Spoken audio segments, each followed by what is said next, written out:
maa ngi sàkku ci yéen yar ak teggin ngeen ànd ak dal xeex bi du ay përëb xeex bi xel mooy xeex du xol mooy xeex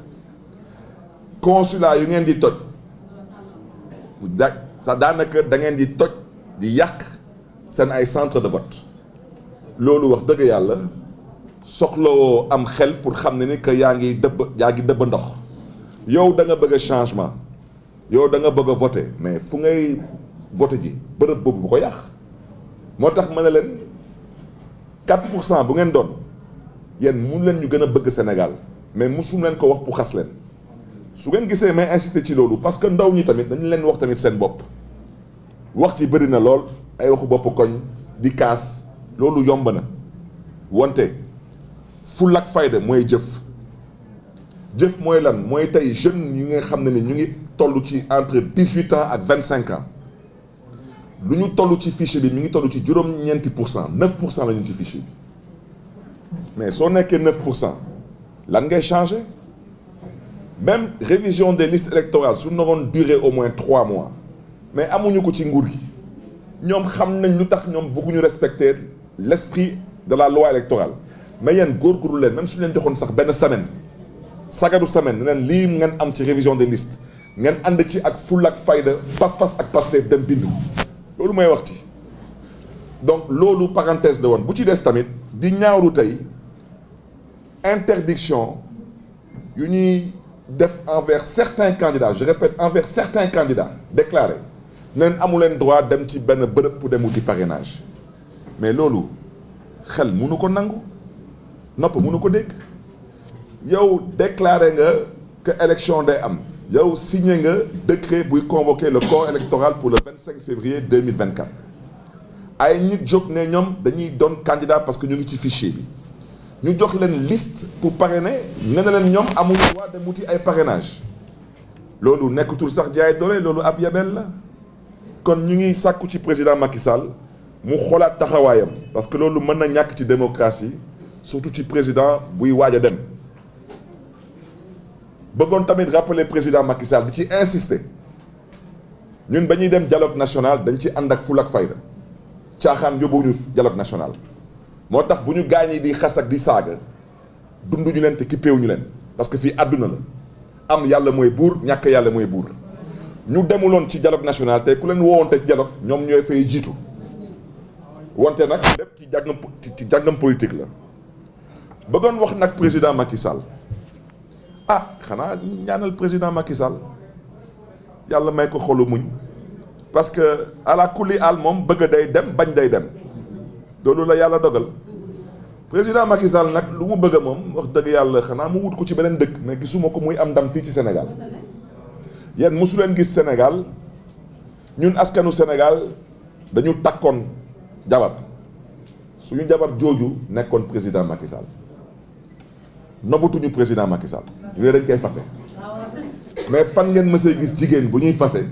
muy dem dina jëkkëram maa ngi dem moonte maa ngi bàyyi suba rakk bu jigéen ci kër gi loolu fan la am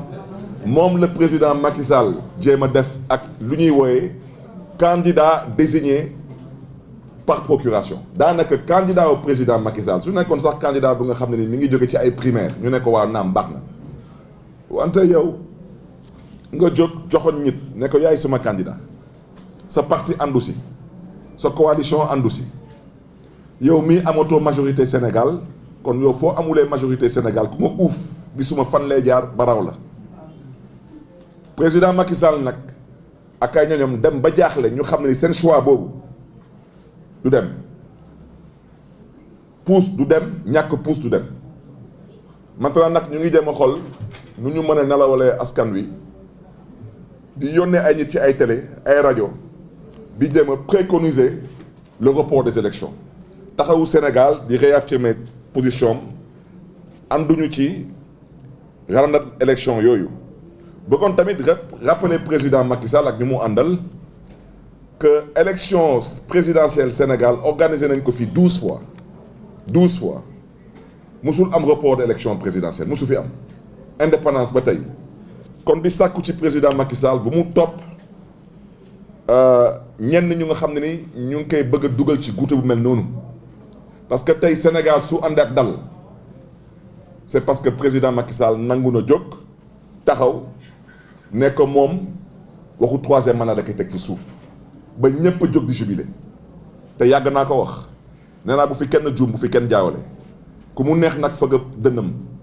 ne man la wante lu am ba am mooy kenn moomul askanu Sénégal lu leen taxoon jóg mooy xeex troisième mandat maintenant nag am nañ droit ànd ak diw faral diw wante ndayu mbili bi moo nekkoon troisième mandat bi ba ka Macky Sall nag tege ci suuf mel ni Sénégal a dugal but final coupe du monde ñëpp jubilé kon nag di sàkku ci président Macky Sall ndam jooju bu Sénégal am bu mu décidé moom teg ci suuf waxu troisième mandat bu mu yàq ndam boobu parce que ndam jooju ndamam la wante ndamu askanu Sénégal la ndamu démocratie wu Sénégal la di rappeler tamit que amul benn urgence du ci mbiru santé du ci mbiru koom-koom du ci mbiru kaaraange amul benn urgence d'ordre national bu mën a justifier tey ñu bëgg a randal ay élections à part lan à part bëgg a toogaat fii bëgg a continuer di exercer benn mandat de façon antidémocratique anticonstitutionnelle illégale surtout pour benn président bu fi épuisé ñaari mandat yu ko constitution may bëggoon tamit rappeler que askanu Sénégal lenn rek la ñuy xaar mooy ñu valider candidature yi pour ñu mën a nekk dans le temps de l'action dans le temps des élections dans le temps politique fu may daanee nag mbokk yi mooy taxawu Sénégal benn lépp luy dem ci mbiru randal élection présidentielle bu 25 février 2024 andu si te dina ko xeex incha allah taxawu Sénégal mi ngi exiger que élection yi ñuy am le 25 février 2024 lépp a jaar ci yoon ak ci jàmm ak salaam ci yar ak teggin taxawu Sénégal mi ngi continuer di militer pour élection inclusive et participative mooy ñëpp mën a bokk parce que loolu mooy dëgg loolu mooy yoon ñu éliminer fii ci élection yi génne leen ci fichier bi du ma sore ci wax ji ab jaay doole mënul passé loolu wante lu ma leen waxoon moom lay biiralaat xel mooy xeex xol du xeex xel mooy xeex xol du xeex donc taxawu Sénégal tamit di tàllal loxoom opposition sénégalaise di biiralaat wax ci suñu yàlla xañee ñu nekk second tour képp kuy candidat bu bàyyeeku ci coalition Yewwi Askan Wi parce que ñun loolu mooy opposition ci ñun caaxaan ñu gars yi nekkee fii loolu wax dëgg yàlla ñun loolu ñoruñu ñun lu ñu xam dund ko xeex ko moo nekkoon Yewwi Askan Wi képp ku bàyyeeku ci Yewwi Askan Wi te yàlla may la nga nekk second tour ñun suñu yàlla xañee ñu nekk second tour suñu baat ci kaw yow la ñuy jàppale sans aucune condition parce que loolu mooy ànd gor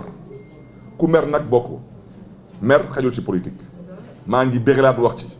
suñ ci eggee dinaa waxaat ak askan wi parce que ku fi mer na nga ko déggee noonu le 25 février 2024 le peuple sénégalais ira élire son président de la République parce que il s'agit de notre avenir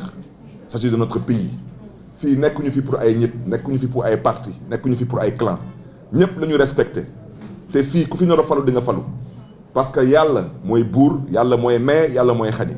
te fii ñëpp ay jullit lañu yaa xam catholique nga yaa xam musulman jullit nga parce que da ngay julli donc mbokk yi moom laa bëggoon wax ci turu taxawu Sénégal ci turu président Khalifa Sall di jégalu ñëpp nag kàddu yi su xawee dëng di gërëm ñëpp di sant ñëpp di ñaanal Sénégal yàlla na fi yàlla indi jàmm yàlla na yàlla xeeb dolli yàlla na yàlla yokkal Sénégal sutura ñu ngi gërëm ñëpp di sant ñëpp mbokk yi jërë ngeen jëf